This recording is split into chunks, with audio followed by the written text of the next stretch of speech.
Due to the contamination, at least 10 people have died. Bhagirathpura इलाके में जिस जहरीले पानी ने 15 लोगों को मौत की नींद सुला दिया। अब बात इंदौर की, जहां पर सिस्टम ने 15 लोगों की जान ले ली है। Imagine filling a glass of water, drinking it and losing your life. At least 18 people in Indore's Bhagirathpura went through this, and the country needs to talk about it. This is a story from a city that has been celebrated as India's cleanest city for 8 years straight since 2017. Every Indian is told to aspire to visit that city just to see how it maintains such high standards of sanitation and hygiene. But if that were truly the case, people would not have lost their loved ones after drinking water allegedly contaminated with sewage. The water did not look dangerous, and that's exactly why people drank it. It came from the same tap it always had, the kind of water you never question while brushing your teeth, making tea, or filling a bottle for your child. And yet, across several cities, that water was already contaminated with sewage. Indore, Gandhinagar, Greater Noida, Bengaluru, Ranchi, Jammu.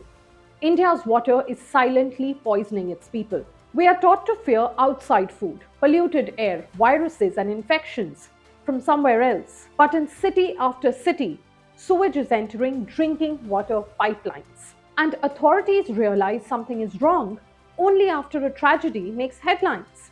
The same thing happened in Indore. Residents realized something was wrong when the water began to smell foul and tasted different. They complained, they warned officials, nothing happened.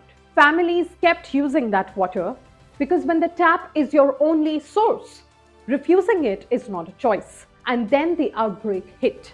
People started vomiting, children fell dangerously ill, elderly residents collapsed. Investigations later confirmed that human sewage had entered the drinking water supply because pressure dropped in aging pipelines that had not been maintained. Pipelines running right next to sewage lines were silently pulling waste straight into homes. The official number of confirmed deaths are at least 18 so far, and over 2,000 people have been sick and hundreds hospitalized.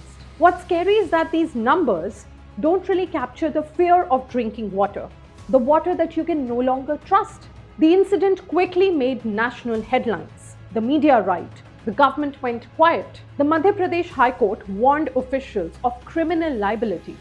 But who will tell them that warnings do not bring people back?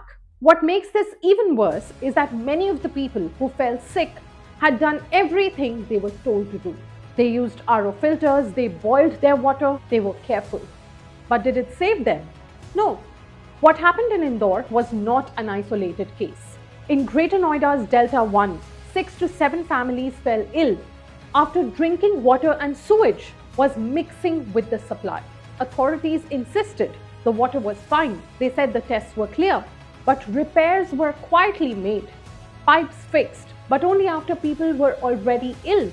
Now, if the water was safe, why did the repairs happen at all? In Gandhinagar, Gujarat, a planned capital city, children started showing symptoms of typhoid, not from street food or dirty kitchens, but from the water coming out of their taps. 100 suspected cases. The cause was traced to sewage leaking into newly laid pipelines during drainage work. Why does the system only wake up after people fall sick? In Bengaluru's Lingarajapuram, residents in about 40 houses suddenly lost water supply and they were told to depend on tankers after a 40-year-old rusted pipeline was found leaking sewage into drinking water.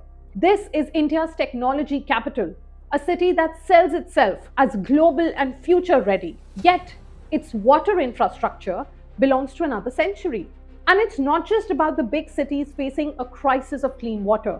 The situation is much worse in smaller cities. In Ranchi slums, residents have complained for years about foul, discolored water flowing near drains. But no official action has been taken so far. Step back and this pattern becomes impossible to ignore. Different cities, different officials, same excuses.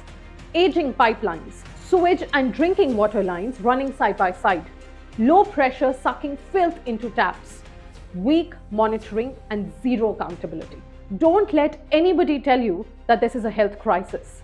This is an accountability collapse. And when clean air becomes something you buy with air purifiers, and clean water becomes something you chase through filters, tankers, and bottles, you have to ask a very terrifying question. When did survival become a luxury? We talk about smart cities, growth, and global ambition, but people are still being hospitalized because their taps are unsafe. I'll tell you something you don't want to hear. Every single death here is preventable. So it's on us now to ask, why are decades-old pipelines still in use? Why are sewage lines allowed near drinking water? Why are citizen complaints ignored until people die? Who is punished when citizens are poisoned in their own homes? Clean air and clean water are the bare minimum. And right now in India, even that minimum is going out of reach.